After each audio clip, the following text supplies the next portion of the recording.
Dámy a pánové, naším dalším hostem je pan Richard Krajčo.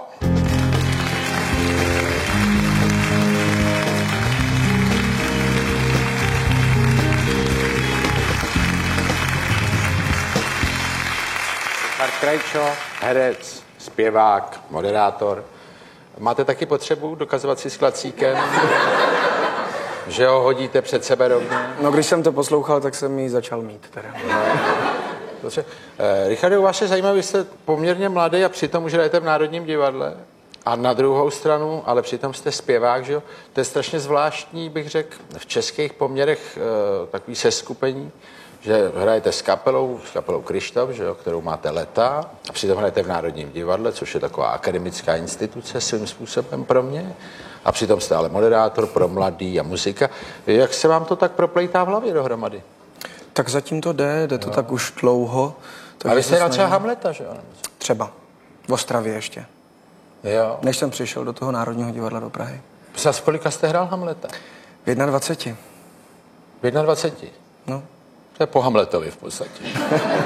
Tak Hamletovi by mělo být o fous víc. No, ale většinou na českých prknech se hraje tak od 40 dál. Po 40 dál, no. A vy jste hrál v 21. Jak jste se k tomu dostal? Tak vy jste studoval konzervatoř, jo? No, posléze vlastně, že já jsem vystudovaný elektrikář. Nejdřív úplně. Teda původně jsem chtěl jít na Gimpl, ale to mi nedoporučil můj výchovný poradce, protože jsem měl 3 z češtiny. A vy jste měl výchovnýho poradce? No, my jsme měli ještě, to byl takový ten přelom, víte, takový, a on ještě se z toho úplně tak nespamatoval, tak ještě furt. Jak přelom? Jako... Ta revoluce. Jo, takhle, to je revoluce. Takže on tam ještě setrval nějakou dobu na tom místě. Aha. To tady tak a on vám nedoporučil? A on mi to nedoporučil, takže jsem šel na řemeslo a pak jsem šel ještě na 2 semestry na vysokou školu a tam už jsem poznal, že elektrikařina ne. Že to nebude ono? A utekl jsem teda na konzervatoř. Vystudoval jste konzervatoř a na konzervatoři jste začal s muzikou? Ne, to jsem začal dělat někde v 15, tak s tou elektrikařinou. A jako spontánně? Nevím, z ničeho nic, prostě jsem popadl kytaru a začal jsem si to zkoušet a za 3 měsíce jsem si založil Kryštof. Teďko hrajete v té nové nemocnici? No. Co tam hrajete? Takového sympatického chlapíka. Sympatického? Čili protiúkol, jako. No, je to takový jako samorost, ortoped, ale specialista. A z toho hraní máte nějakou roli, po který toužíte, že si říkáte, tohle je mě? No, hrozně rád bych si, to už mám od školních let, teda zahrál Cyrana. Cyrana? No, a to vám ale chybí něco moc důležitého. Jsou jiný lidi, co by mohli.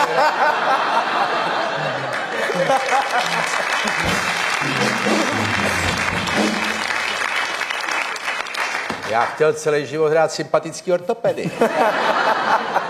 Nikdy mi to nedali, že? Cyrána jsem odmít asi 3krát.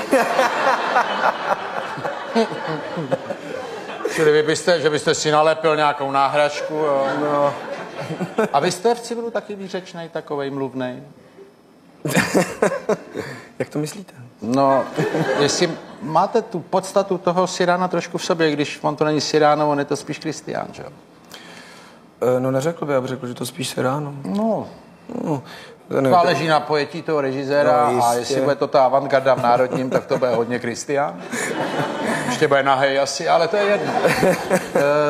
Ne, ale tak jste takový... Mám rád poezii, mám rád básničky, tak možná proto, že se mi hrozně líbí, jak je to napsané. Strašně. No to napsané je krásně.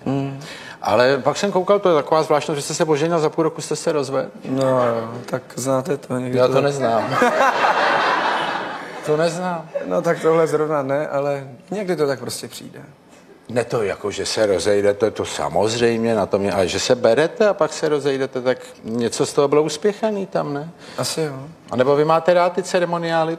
Ne, moc ne. A myslím, no moc ne, ale bavilo vás to asi, ne?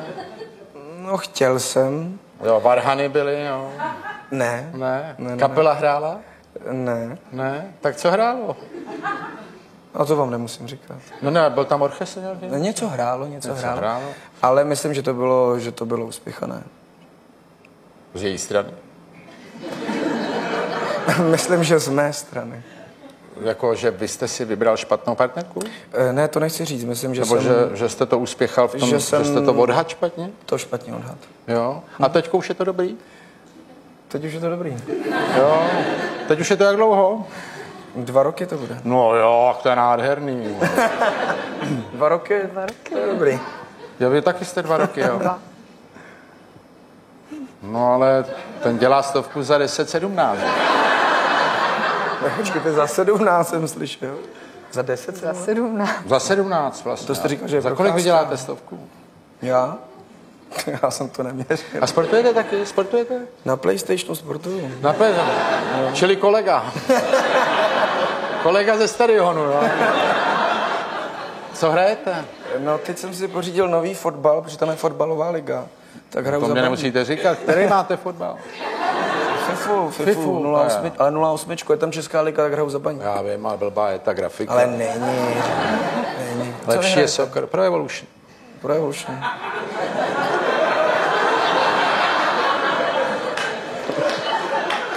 Jste asi dlouho neviděl, jo? No a co ještě kromě fotbalu? Kromě fotbalu... Strategii hrajete nějakou? Hraju. Jo, jakou? Cezara. Jo, tohle. 4, ale... Ale 4 je dobrá, ne? Hrám Nevím, no. Mě to nudí tyhle No, tak já nemůžu zase tak moc často, takže... Já taky ne, no. Ne. Ale tak je to pěkný ten Cezar. U nás kluk to hraje taky malé, no. A ještě něco máte rád takhle? No, jinak počítačové hry teda ne, jenom tyhle 2. Tyhle 2. A máte rád tu techniku vůbec? Techniku jako obecně? Komputerovou, elektroniku a tak? No tak využívám ji samozřejmě. Ne, vy jestli máte rád, ne? Rád? Jako rád? Jak ho rád? Jako třeba já ji mám rád. Jako líbí se vám? Nebo... Ne, já mám rád tu techniku. Ty výrobky, tak ten vývoj. Já mám radši teda dřevo. Vy máte radši dřevo. Když máte chvíli vohnola, tak si vezmete prkno. Musím říct, že když mám chvíli volna, tak si vezmu sekiru. Jo, takhle vy jste třeba jdete štípat? Nebo natírám třeba nějaký poličky. A tak to bych vám mohl nachystat radostný chvíle. Já jich mám doma dost. Že byste mi naštípal na zimu.